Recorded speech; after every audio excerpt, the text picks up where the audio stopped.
समाजशास्त्र की क्लास में आपका स्वागत है। Myself Ashok Kumar, associate professor sociology, government Dungar college Bikaner. Modernisation, आधुनिकीकरण। आज का अपना विषय है आधुनिकीकरण। एंथनिसिटी, सांस्कृतिक पहचान और परिवर्तन। राजनीतिक, सामाजिक और आर्थिक विकास के परिणाम स्वरूप इस देश में व्यापार के क्षेत्र में बहुत बड़े परिवर्तन आए हैं। हुआ यह है कि बहुत बड़े परिवर्तन होते हुए भी समाज के विभिन्न अंगों में संयोजन बना हुआ है। जाति, जनजाति, धार्मिक समूहों, सांस्कृतिक अंचल आदि पृथक होते हुए भी आपस में जुड़े हुए हैं। यहाँ तक सब ठीक है, देश में एकीकरण आया है, लेकिन राजनीतिक कारकों ने एक नई मांग उत्पन्न कर दी है। अब लोग अपनी सांस्कृतिक पहचान की बात करने लगे हैं। उदाहरण के लिए अब देश के आदिवासी कहने लगे हैं कि हमें पुनः अपने धर्म की ओर लौटना चाहिए। एक तरफ उन्हें हिंदू बनाया जा रहा है, दूसरी तरफ ईसाई। घबराए हुए लोग कहते हैं कि अपने धर्म की ओर लौटो। के.एस. सिंह कहते हैं कि अब दलित लोग अपनी इस मांग को बुलंद कर रहे हैं कि हमें अपनी सांस्कृतिक पहचान को बनाए रखें। दलितों का इस तरह की मांग करना बताता है कि वे ब्राह्मणवाद से अपने आप को पृथक करना चाहते हैं, किंतु उच्च हिंदू जातियों से भी उनका मोह भंग हो गया है। के. सिंह की इस बात का समर्थन करते हुए गेल आमटे और एम.एस. गोरेक भी कहते हैं कि इस प्रक्रिया को मीडिया, सामाजिक गतिशीलता और राजनीतिक भागीदारी ने और अधिक गति दी है। धर्म का जो राजनीतिकरण हुआ है, इसने भी समस्याओं को बढ़ा दिया है।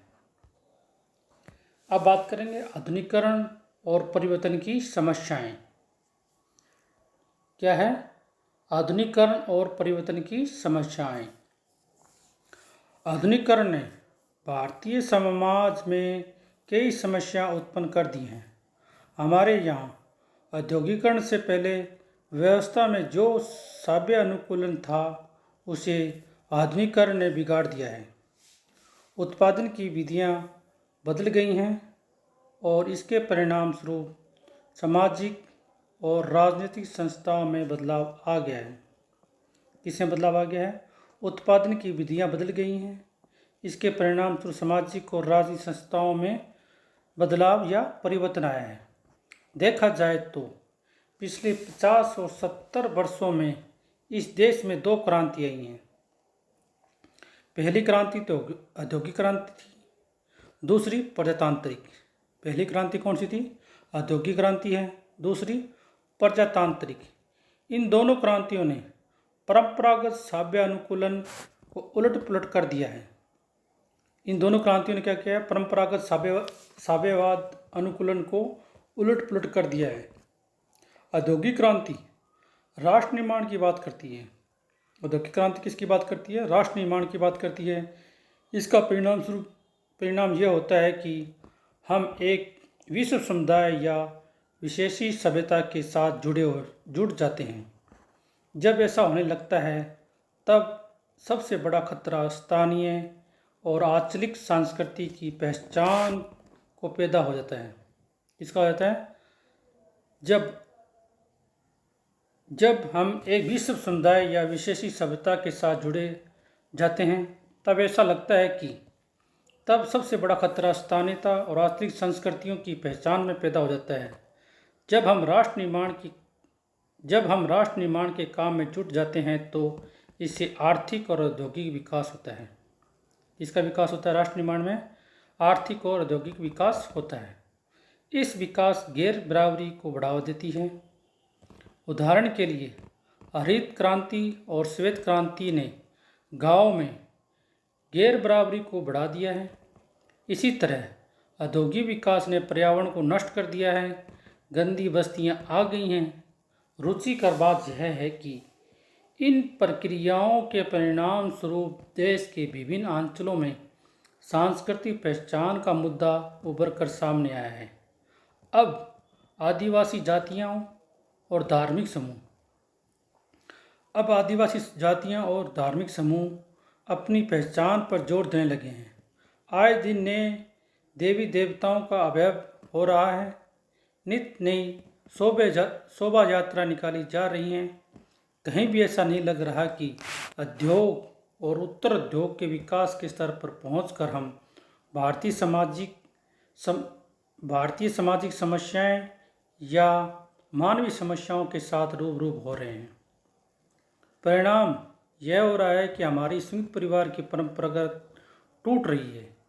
गांव की एकता समाप्त हो रही है। शहरीकरण का पर्यावरण जानलेवा हो गया है। आधुनिकीकरण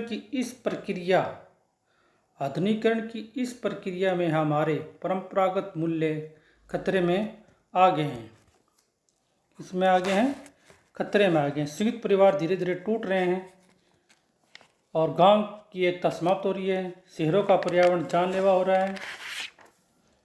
यदि हम यही चलते रहे तब विनाश के कगार पर खड़े हो जाएंगे।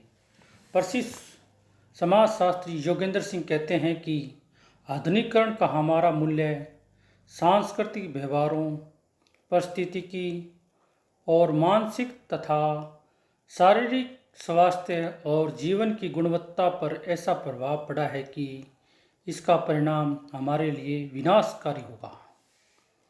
योगेंद्र सिंह एक प्रसिद्ध समाजशास्त्री हैं।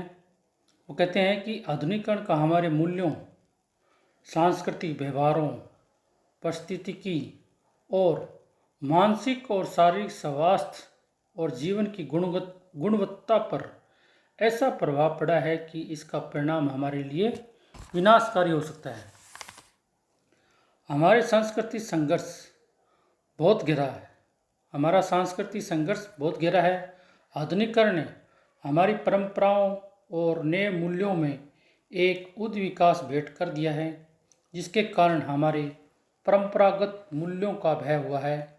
जन संस्कृति की संरचना कमज़ोर हो गई है और इससे हमारी मुख्य धारा की सांस्कृतिक परंपरा ढीली पड़ गई है और इस सब का संबंध एक नए बाजार की संस्कृति के साथ जुड़ गया है।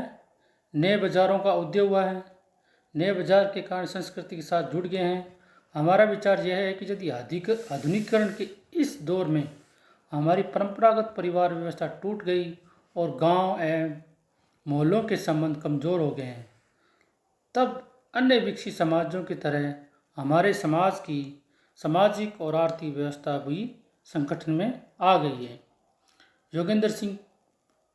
प्रसिद्ध समाजशास्त्री योगेंद्र सिंह सही कहते हैं कि आधुनिकीकरण का हमारा मूल्य सांस्कृतिक व्यवहारों, परिस्थितियों और मानसिक और शारीरिक स्वास्थ्यों पर आधुनिकीकरण का बहुत प्रभाव पड़ा है।